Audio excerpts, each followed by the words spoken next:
The easiest thing I've done was to get out from under the labels and to live the life that I live. The most difficult thing I've ever done was to believe that I can do it.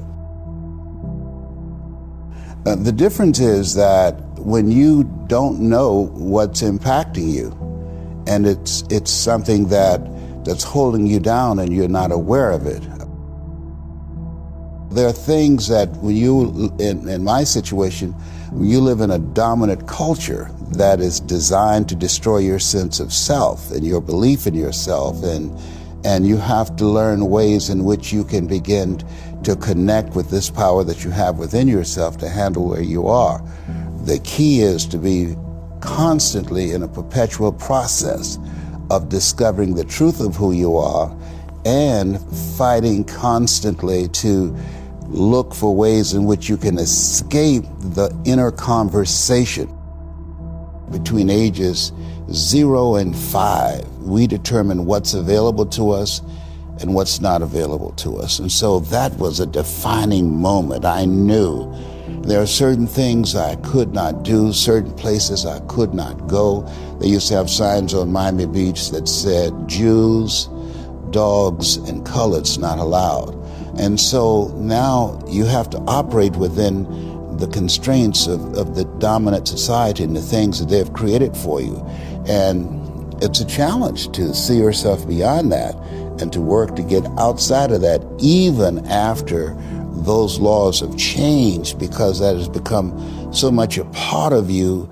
You unconsciously operate within the parameters of what has been put in place. Like you're driving on the expressway, the 405, and you'll get off on an exit that you weren't going in that direction, but you unconsciously did it because you've done it so many times that many people, because they're not making a conscious, deliberate, determined effort to think outside of what life has thrown at them, they end up doing the same thing over and over and over again. Einstein said that thinking that has brought me this far has created some problems that this thinking can't solve. And so through relationships, through reading, through studies, through goals and dreams beyond your comfort zone, it allows you to begin to live out of your imagination as opposed to out of your history. Disney said, the imagination is a preview of what's to come.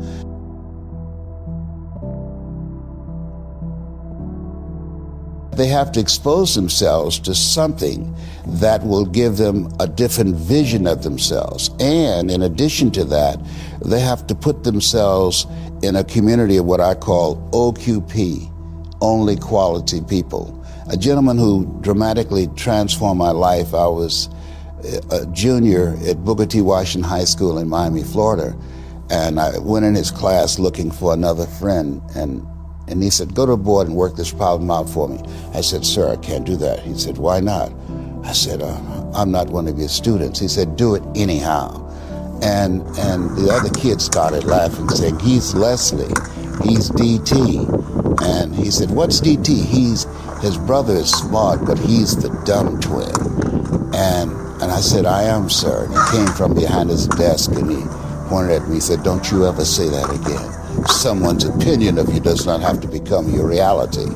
And he taught me 3 things. He said, if you want to become successful in life, young man, he said, number 1, you got to change your mindset. He said, you don't get in life what you want, you get in life what you are. Number 2, practice OQP, only quality people. You earn within $2,000 to $3,000 of your closest friends. I found that out. I left all my broke friends. I said, y'all got to go. Because I used to be so broke, I'd pass a bank and trip the alarm, you know? And the 3rd thing he said, develop your communication skills, because once you open your mouth, you tell the world who you are. He said, those are 3 major things that you want to work on that will liberate you from living in Liberty City, living in poverty in Overtown. It will help to escape out of where you are right now, because I see you watching me and I know you want more. I can see the hunger in your eyes. You get hungry by finding something that's you. I believe that all of us are born unique, but most of us die copies. You got to find out what is it that turns you on, what resonates with you.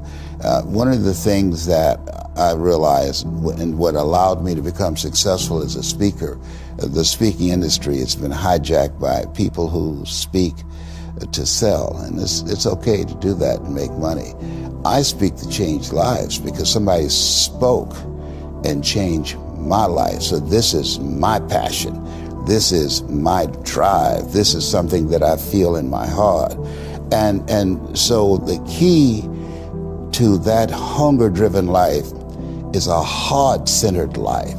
I didn't do what I'm doing for years because of my programming, because of the culture in which I was raised in. I would see other people with degrees and PhDs and MBAs and credentials I don't have, and I convinced myself I couldn't do it. But Mr. Washington, on that day, we became friends, and he taught me not only someone's opinion of you does not have to determine your reality.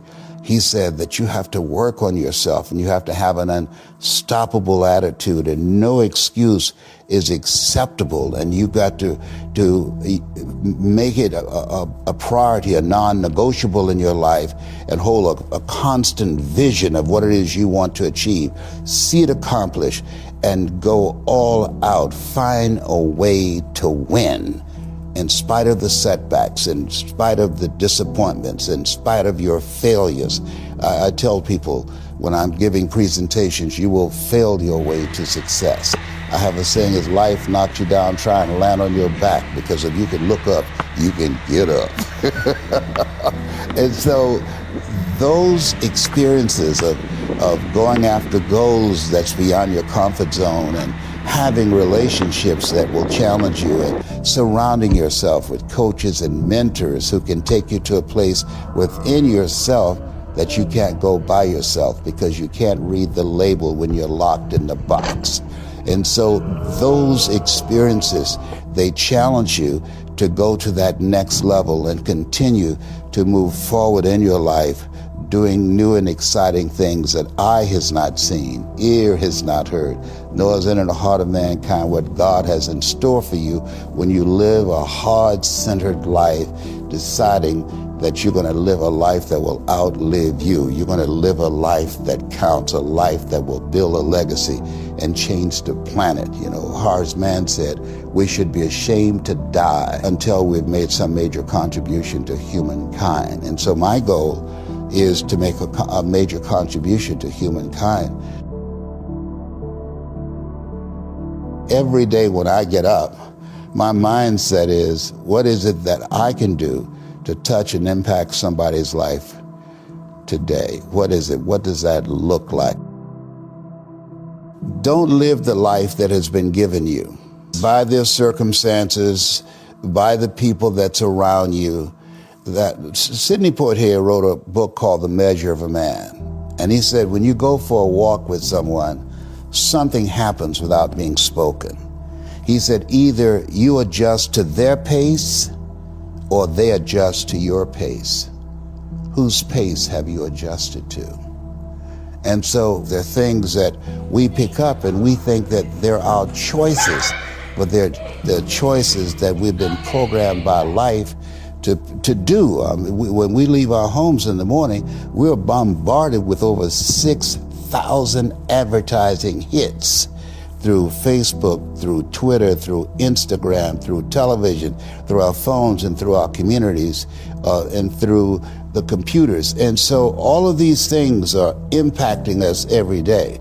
So if you don't have a program for your mind, then your mind is going to be programmed, and you'll find yourself doing things that you did not know, and that they affected you, that they, through marketing techniques and strategies, that they will create a thirst within you. I came up in an era that said if you built the best mousetrap, the world would be the path to your door. But if you know marketing, people will sleep outside your store to buy a telephone they've never touched or seen.